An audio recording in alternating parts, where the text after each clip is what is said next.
Good afternoon again, everyone. I'd like to go ahead and get started. Thank you again for joining us for our webinar this afternoon.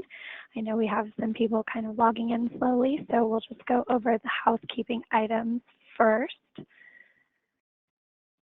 To start with, this webinar is being recorded. The recording and the presentation will be provided to all registrants and attendees in a follow-up email either later this week or early next week. If you are having technical difficulties, you can see my screen, but you can't hear me, or you can hear me and you can't see my screen, you can use the questions icon to let us know and we'll respond to you individually. The questions function is also available for your participation to comment, ask questions throughout the webinar. We will probably address questions later on and not as they come in, so just take note of that. And last but not least, there will be a short survey at the end of this webinar. Your feedback is greatly appreciated. If you do not see the prompt to complete the survey when you exit this webinar, you'll also be sent a follow-up email in regards to the survey. So without further ado, I'm going to go ahead and pass this over to our presenter this afternoon, Claire Epstein. And you should be all set to present. Awesome. Well, thank you, Casey. I'm just going to share my screen. Everyone should see a slideshow that says OSHA record keeping requirements, and I'm really happy to be able to present on this topic today. What we're going to do is I'm going to give you an introduction to who we are. I'm going to go through OSHA record keeping, the basics, some of the things that happened with electronic record keeping changes in 2016, talk about the electronic submission process to OSHA, and then actually turn it over to my colleague Kyle Hoffman, who's going to show you how Industry Safe can help you specifically with your OSHA record keeping. And of course, we're going to have a couple areas and times to ask questions. So again, welcome everyone. Really excited to do the presentation today. My name is Claire Epstein. I'm a general manager of Industry Safe. Industry Safe is a safety management software that helps their clients with OSHA record keeping. And I've been working really closely on the Industry Safe team for over 15 years, and really a lot of what we do deals with OSHA record keeping. Also on the phone is Kyle Hoffman. Kyle is an implementation and support analyst at Industry Safe. He has worked really closely with lots of our clients in implementing the Industry Safe software, so he also understands the nuances of OSHA record keeping. In terms of who we are, Industry Safe is headquartered in Philadelphia.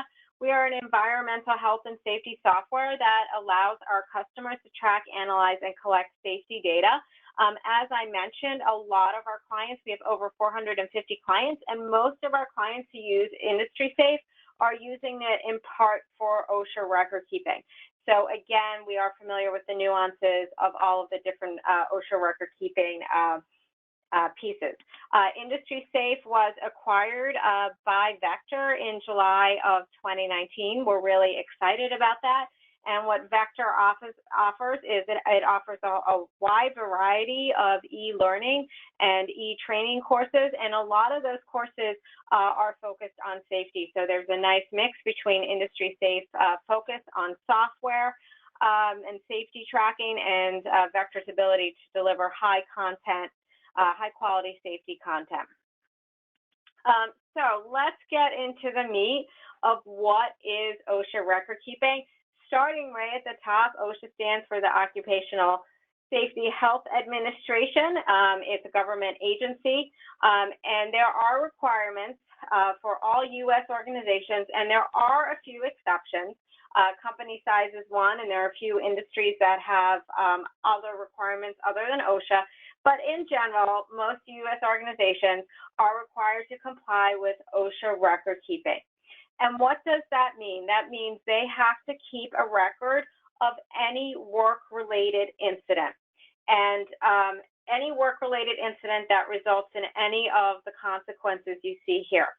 So death, obviously self-explanatory.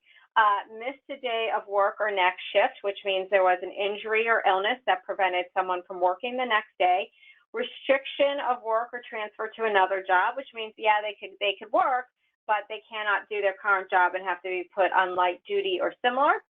Medical treatment beyond first aid, loss of consciousness, and occupational illness. And I'll talk a little bit more about some of these definitions. For the record keeping, there are 3 types of OSHA record keeping logs. There's the 300, 300A, and 301, and I'll go through what each of those are, and that you must keep the records for 5 years. Previously, before the new legislation, which I'll talk about, you just needed to have the record keeping logs available. You didn't need to submit the data to OSHA. Now, again, for certain organizations, you actually have to electronically submit some of the data to OSHA. This is a flow chart that helps you figure out, hey, is the incident or injury OSHA recordable? So the very, very first thing is it has to be an employee, and they have to experience an injury or illness, and then it has to be work-related. And that can be a gray area. So there's lots of information on the OSHA website and interpretations of what work-related means. Is it a new case? If it's not a new case, if someone was injured and then it's related to and then they missed work and then they came back, but then they missed work again, it was related to the original injury, then you just do an update. If it is a new case, then you make sure it meets the criteria of a work-related injury or illness, death, missed a day of work, restricted, etc., and then you do record the injury or illness.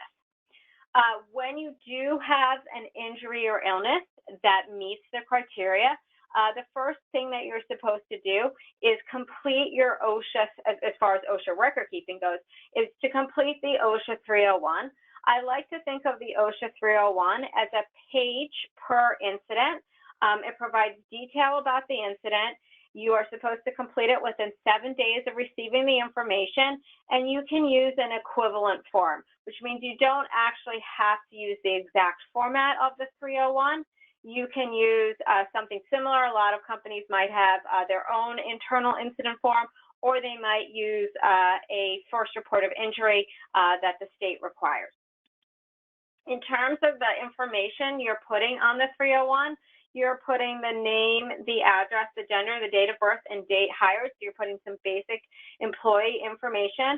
And then you're also putting some information about the treatment, the physician, the treatment facility, the emergency room, hospitalized overnight. And again, some of this information is sensitive. Industry Safe and other software providers have ways to protect that information. You're also putting information about the case. So each case needs, each incident needs a specific incident number that needs to be unique.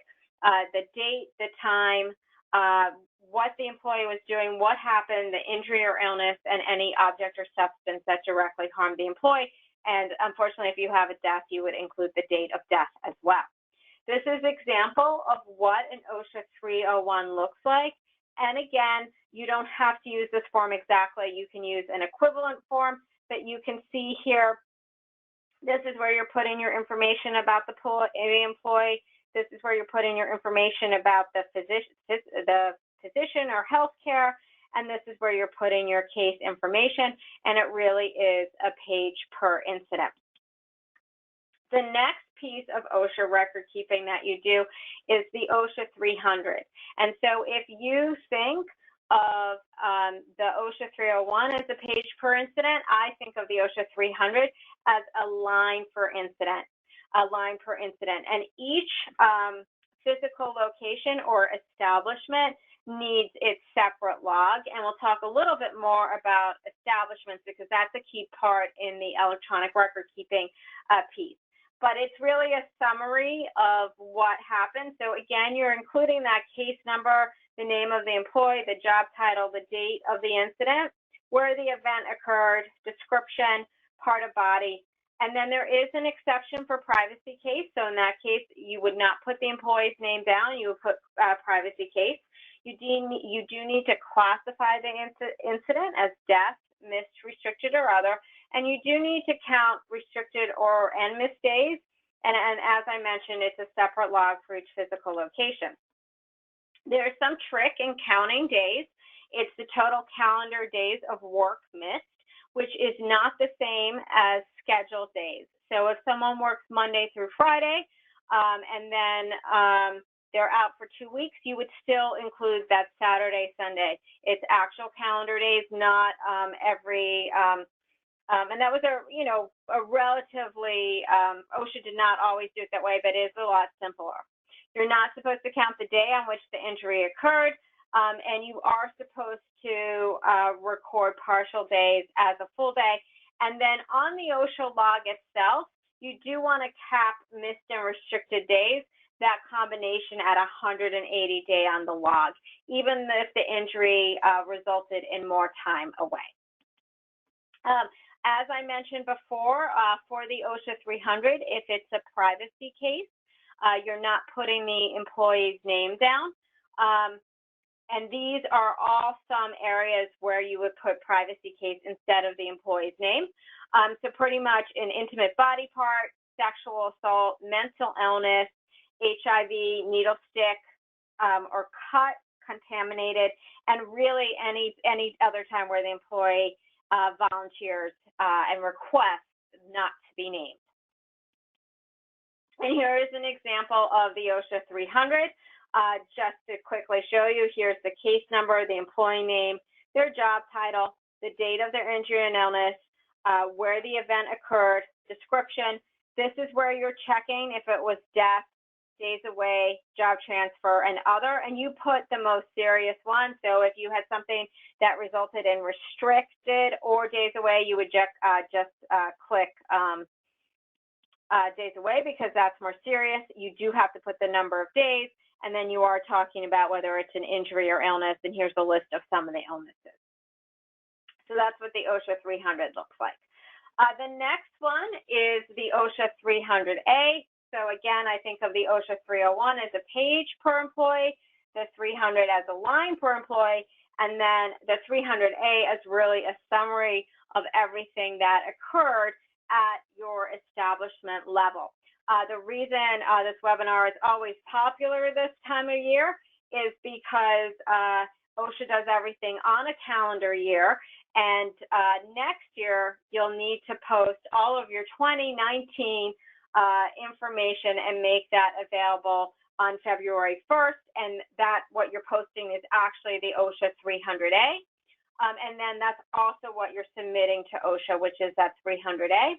And it does include, in addition to summary information, it does include some information about the establishment, the NICS code, total number of employees, and total hours worked by employees.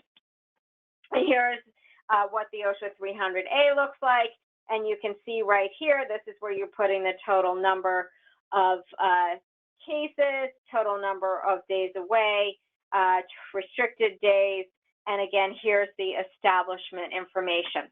Some things about the 300A, even if you had no recordable injuries and illnesses, you are supposed to post a 300A in a public place showing in fact, zeros for your recordable injury and illness. Another piece about OSHA record keeping is to look at incident rates. Most organizations use OSHA use incidents that are OSHA recordable to help them figure out their incident rate. It's something the Bureau of Labor Statistics uses, so you can go to their website and you can see how your injury and illness rates compare to your peer group. It's also utilized by OSHA to figure out what industries to target. And it's also utilized by OSHA if you want to be part of their VPP, which stands for Voluntary Protection Program. There's really two main incident rates that are used, and they are called different things. Total case incident rate is sometimes called TCIR rate. Sometimes it's called TRIR rate. And sometimes it's just called OSHA recordable rate. And then there's days away restricted transfer rate, which is often also called the DART rate. How you calculate that Your total case incident rate is taking your number of incidents times 200,000, which assumes it's 100 employees working 40 hours a week, divided by hours worked, gives you your total case incident rate. Your DART rate is very, very similar. Instead of just taking all of your OSHA recordable injuries and illnesses, you're just taking those OSHA recordable incidents that resulted in lost time or restricted time. So, because days away restricted time is how you get the acronym DART.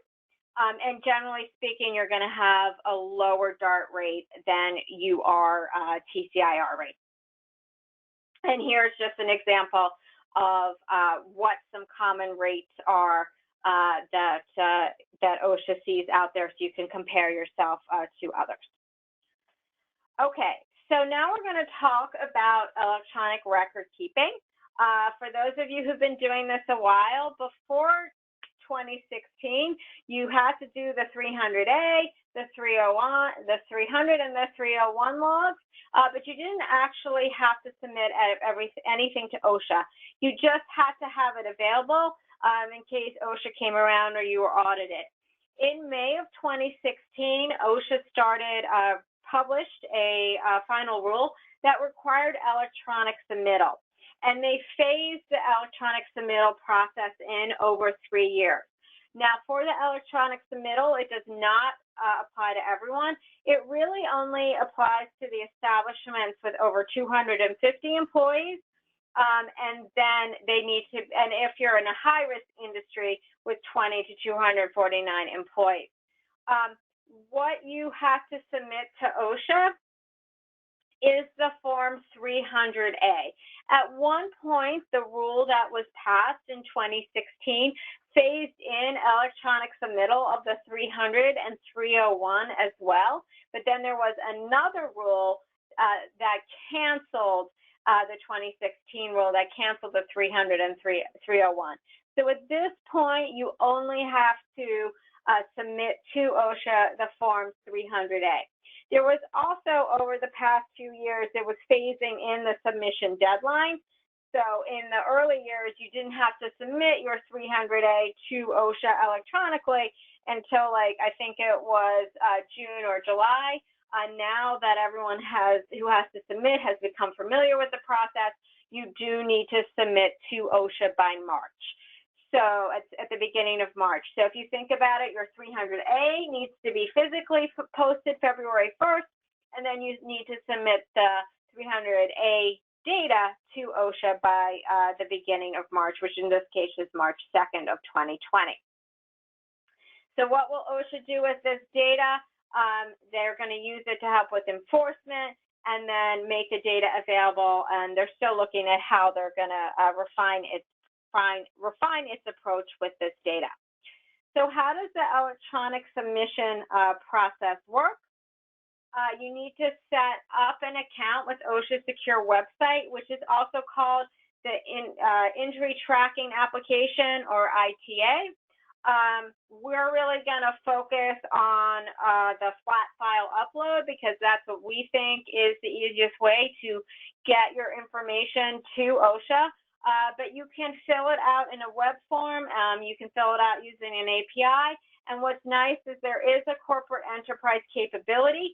So if you're an organization and you have multiple sites, you can use one flat file to submit multiple sites and for each establishment, and you can do it per one account. You do not need a separate account for each establishment. And so, as I said, reporting requirements are establishment-based. So, for example, it's 250 employees at an establishment. So what that means is, let's just say you have 1,000 employees, but those employees are equally spread out over 10 locations. You're not required to submit electronically to OSHA for any of those establishments because they're not over 250. Again, assuming you're not in a high-risk industry. And you would, again, as I mentioned, you would go in and register in the injury tracking. The easiest way that we like to push our clients is the CSV file upload. You set up your injury tracking application, your ITA account. and then you upload a CSV file. And if it's successfully processed, you'll get a confirmation email. And if it's not, you'll get an email with errors. Again, and that's to the email registered to the account. So with Industry Safe, what we do is we allow you to track all of your incidents, any type of incident you may have, and then it will guide you into which ones are OSHA recordable, and it will allow you to generate the applicable CSV file that you can upload to OSHA. And even if you're not reporting electronically to OSHA, but you just want to have each of your logs, your 300, 300A, and 301, it will do that for you, and that's something Kyle will show us. And this is just a quick slide that says, hey, how do I generate that 300A that I need to upload to OSHA? There is a place within Industry Safe. You pick your output format. You pick, okay, OSHA CSV, and then it'll generate that CSV file. What's nice is that OSHA has some error tracking, so it won't just let you submit any CSV file. It will give you a whole lot of errors. So we actually check the file for you before you print it. And so you can say, okay, here are some errors. I need to make sure it's cleaned up before I submit it to OSHA. Okay, so that was a very quick overview on a topic that can be quite complex.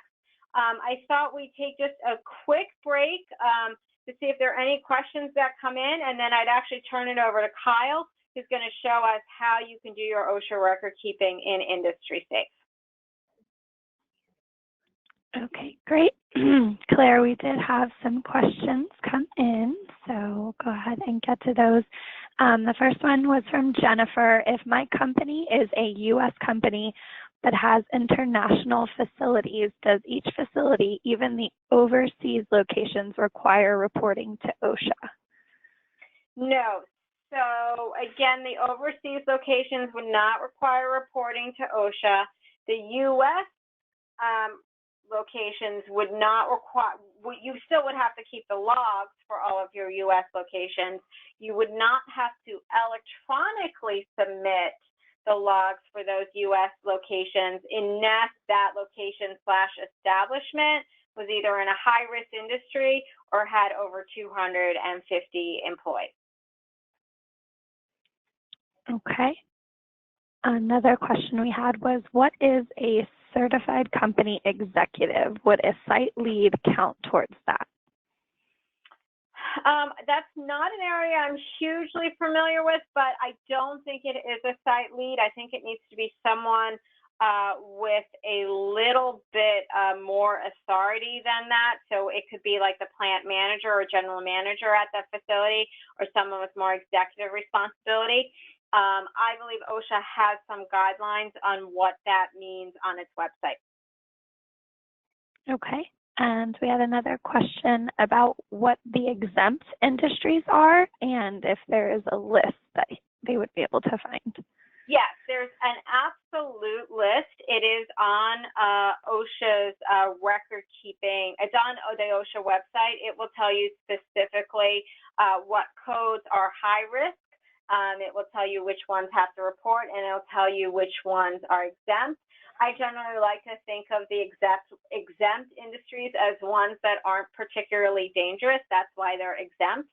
So, you know, if you work in insurance or banking or finance, those are generally industries that are exempt because they're not high-risk, dangerous professions that have a lot of injuries and illness. Okay, great. Another question, just to confirm what was stated, the total days off for OSHA reported include weekend days as well, not just business days. Is that correct? Correct, because it is based on calendar days, not just on scheduled work days. Okay, great.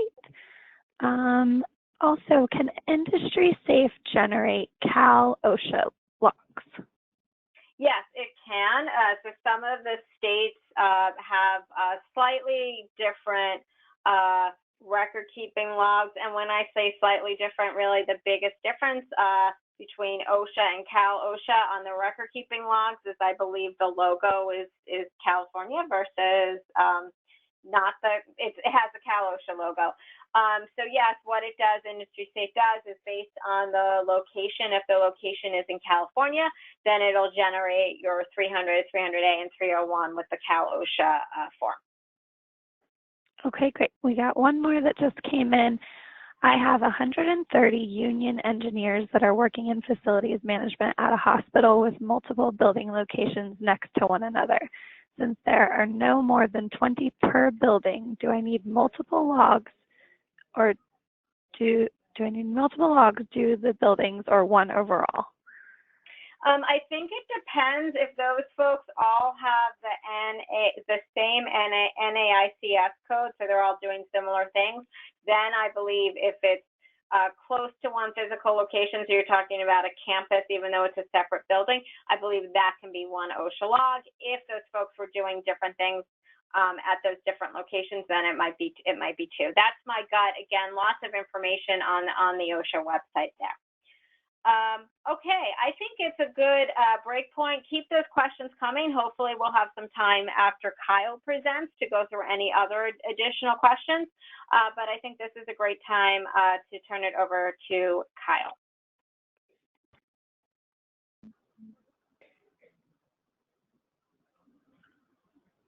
Thank you, Claire.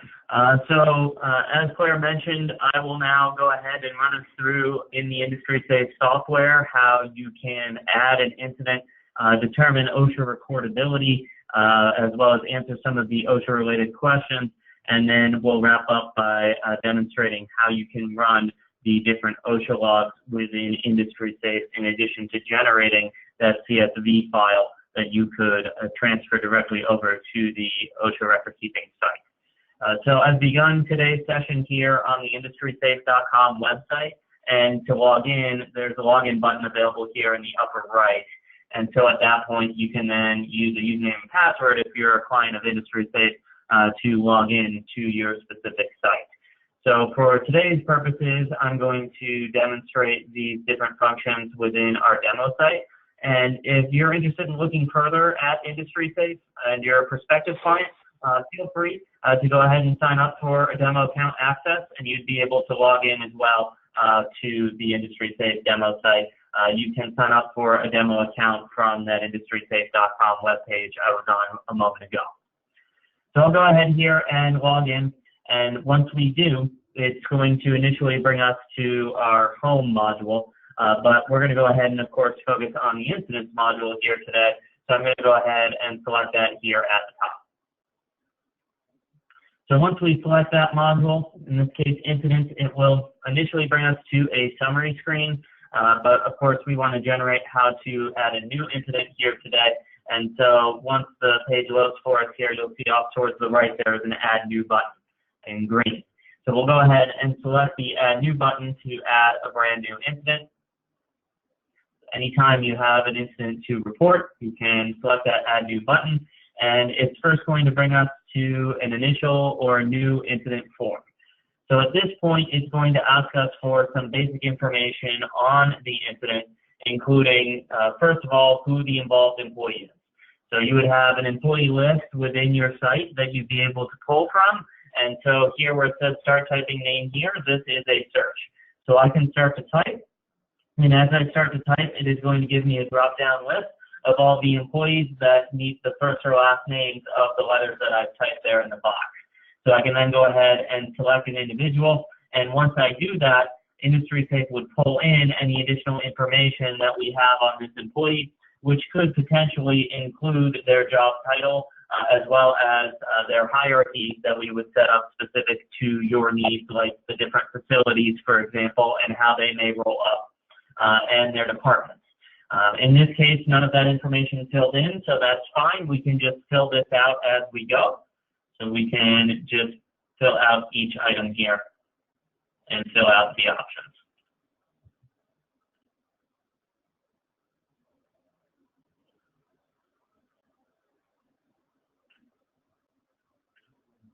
Okay. So then you'll see there is an optional item there for a GPS location, and it actually pulls one in that's tied directly to the department or facility selected, and that could be changed. Over here, you have your date and time of the incident that you'll document, the type of incident, and this would be a list that you could configure for your needs. So in this case, we're saying, for example, that it might be, an injury of some kind. So I'll just put this particular incident type in there. We'll then have some questions on this form. The key question is going to be this one that asks if an involved employee or supervised contractor was injured. So essentially, was the injury related to your OSHA laws? And so in this case, I'm going to answer that question as yes, so that we'll see those additional employee injury questions. And then as well, we'll need to provide a brief description.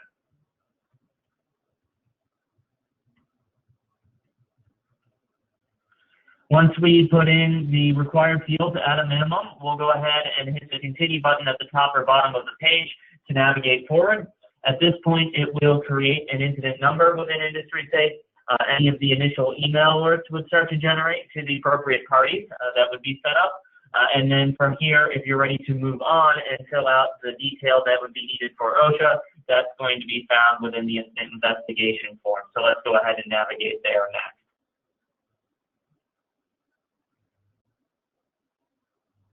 So the incident investigation form is going to be dynamic based off of how that initial incident form was filled out.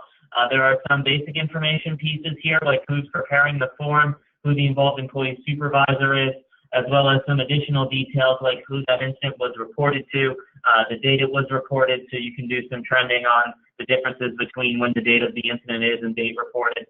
You'll notice here in the incident details that we have our first OSHA question. So in addition to it being required, as indicated there by the red asterisk, you'll see in the red bold text it will display for us anytime that there is a question that would populate on an OSHA log.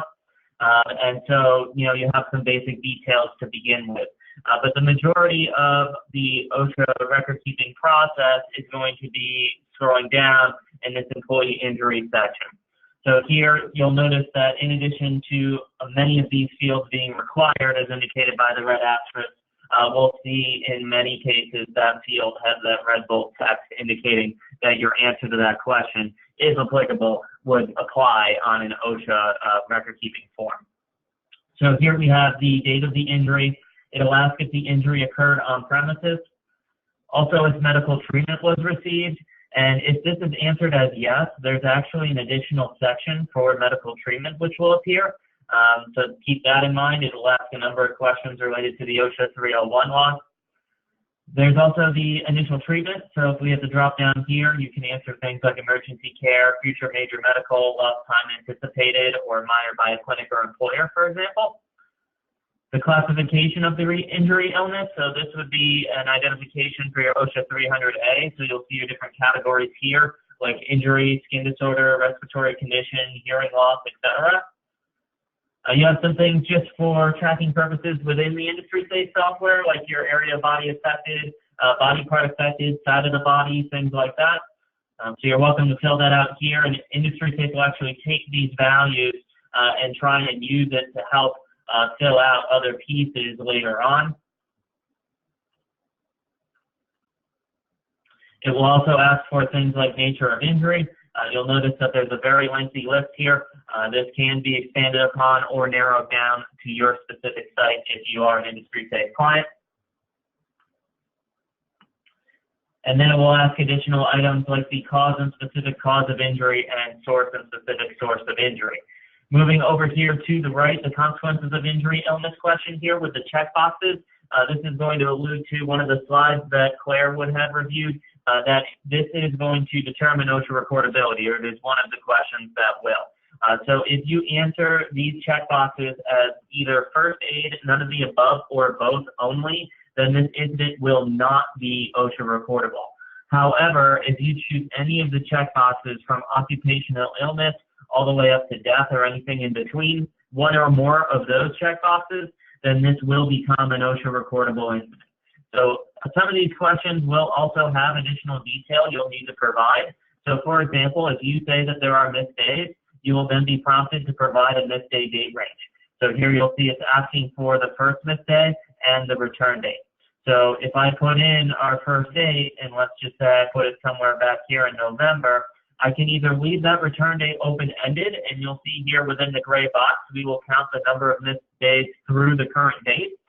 Or if you do know when the employee returns, you can go ahead and update this when applicable so that you can say when the employee returns to work, and you'll see our number of missed days adjusted accordingly.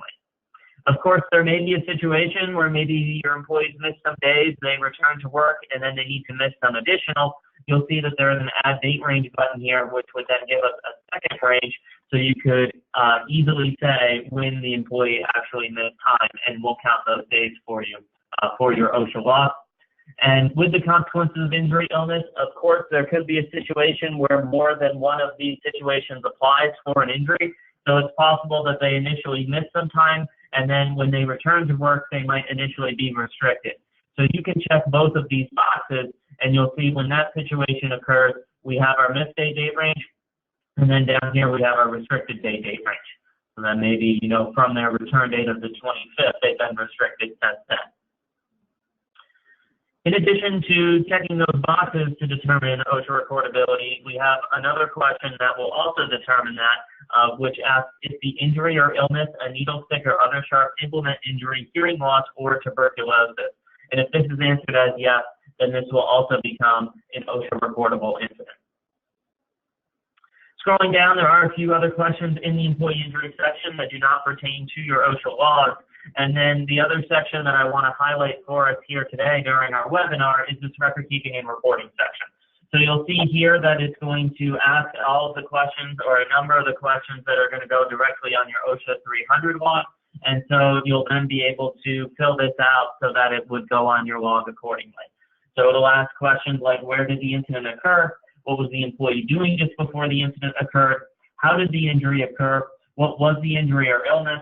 What object or substance directly harmed the employee? Describe the injury or illness. Is it a privacy case? And should this injury be redlined on the OSHA 300? You'll notice, based on some of the questions that I've answered as a part of today's demonstration, that some of this information will autofill for you based on what was provided above. So Industry Safe is here and will be able to help you with filling out those logs. And then these are text boxes. So if you do want to adjust this so that it is displayed in a certain way for your log, you still have an opportunity to edit. But Industry Safe, based on the answers that are being provided, is going to try and help you with getting those logs filled out.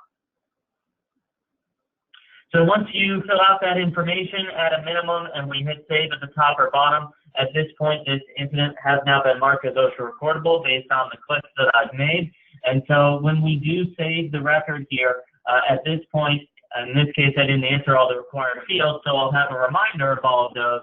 But in addition to that, it is going to give us a pop-up window here that will note that this particular record has been marked as OSHA recordable, and it will give us a direct link to the OSHA 301 report for this incident.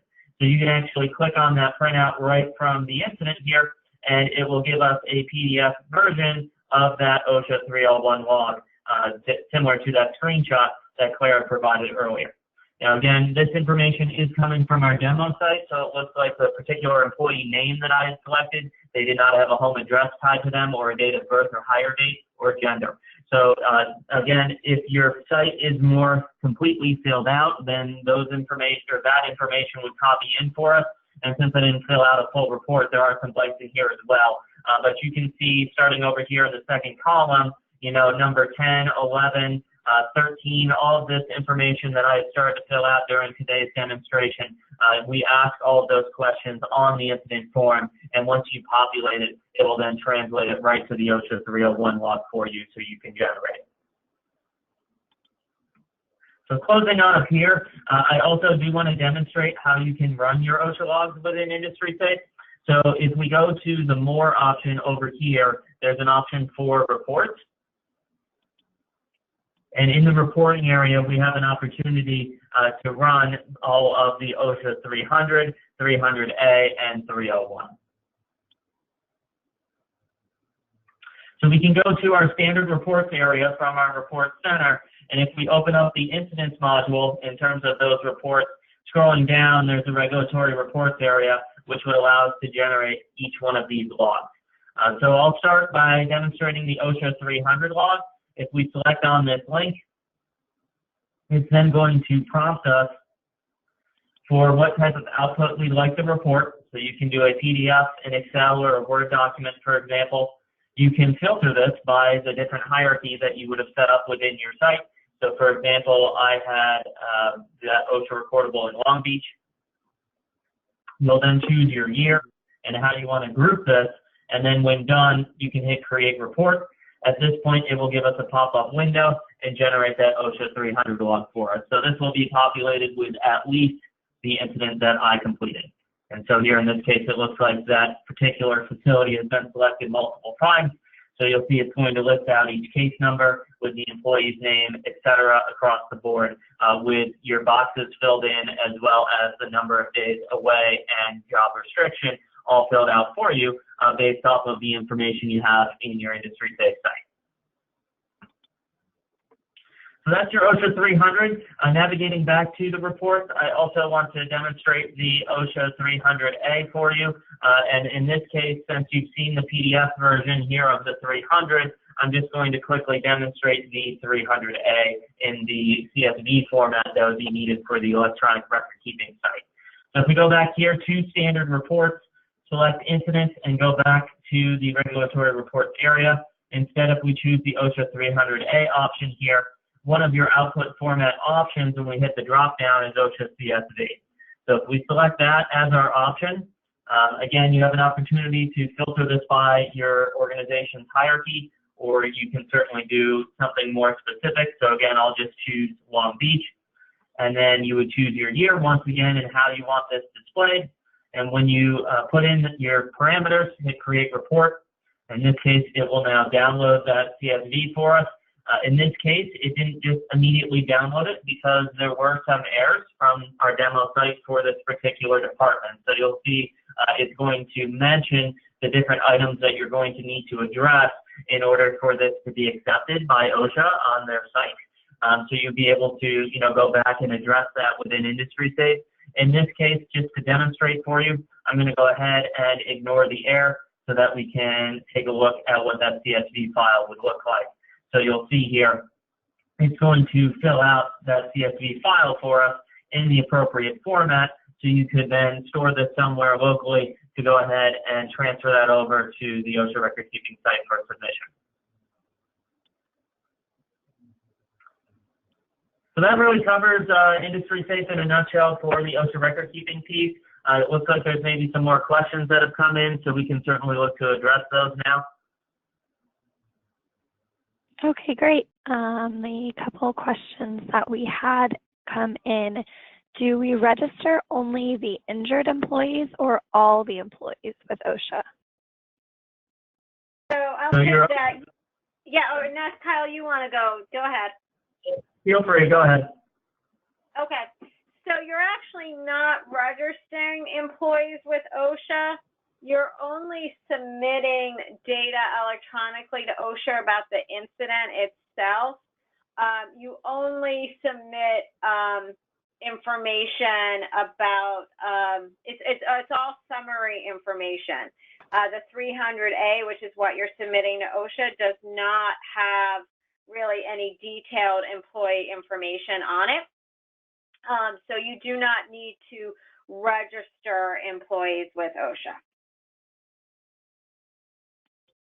Okay, great. Another question we had was, would we need to report the injuries, illnesses, or deaths that may happen to a visitor at our facility, or is this only for employees? It would only yeah, go on. Go on. OSHA only requires you to report injuries that occur to your employees or any contractors that you're directly supervising. Okay. So in this case, a regular visitor would not, you do not need to report that to OSHA. Great. Another question. My establishment meets OSHA's size and industry reporting criteria, but we had no recordable incidents. Do we still need to comply with the rule? Yes. In that case, both on your OSHA 300A that you make available to employees, you would you would just show 0, as well as if you're submitting electronically to OSHA, you would show 0 as well, but you would still have to submit and post. Okay, all right, we had another question come in. If an employee has missed days, then returns to work, but later has more missed time due to the same injury, can you input the 2 date ranges? Yes, you can. So just to demonstrate here within Industry Safe, if we go here back to incidents, and we'll pull up the previous incident that I have recorded. Let's see, so it would have been this one here. If I pull up that incident number and navigate back to the incident investigation form, scrolling back down to this consequences of injury illness area where we have our first day missed day range, you'll see first missed day as 11/11 and the return date of 11/25.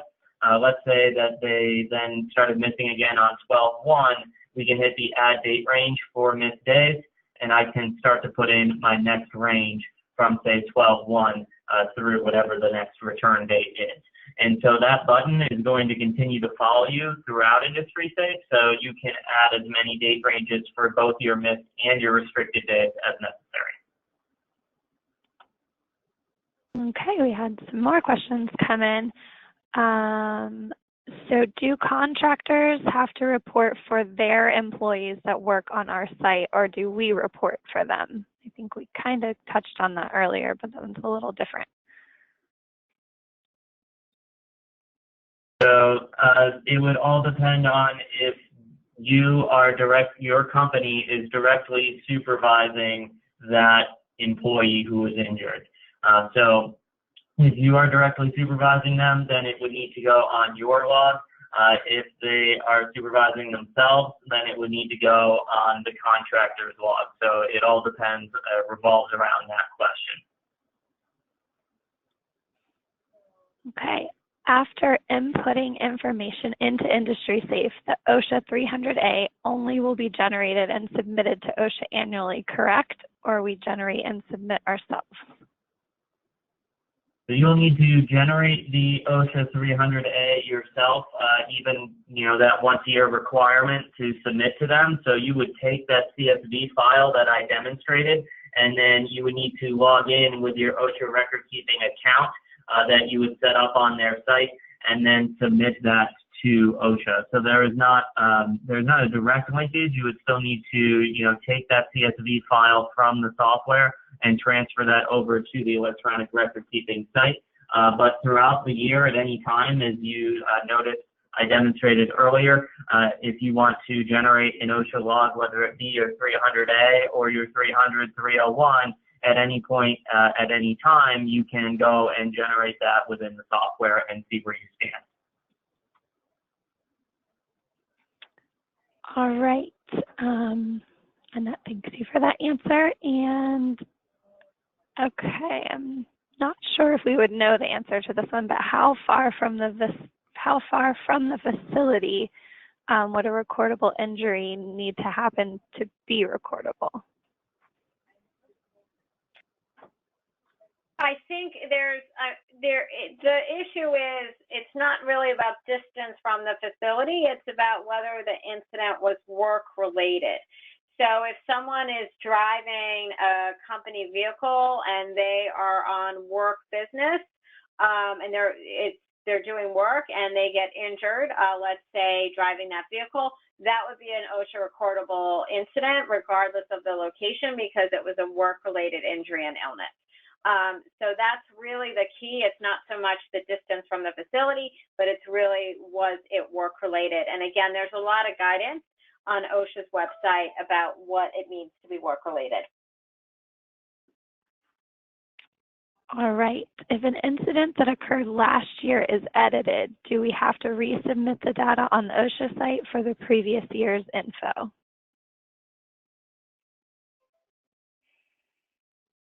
I'm not 100% sure, but I believe you do not. I think you have the option to update if you want, but I don't think it's required.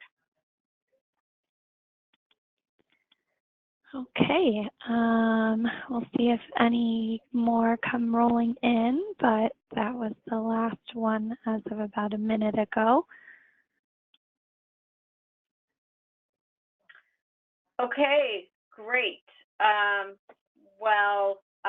Let's just wait another minute for questions, but we don't see anything else. I just want to say thank you for everyone who attended, and if we can be of any more assistance, please let us know. Thank you so much.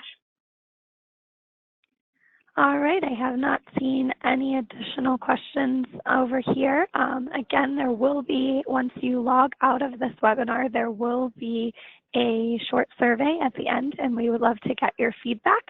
The survey will also be emailed to you 24 hours after the event.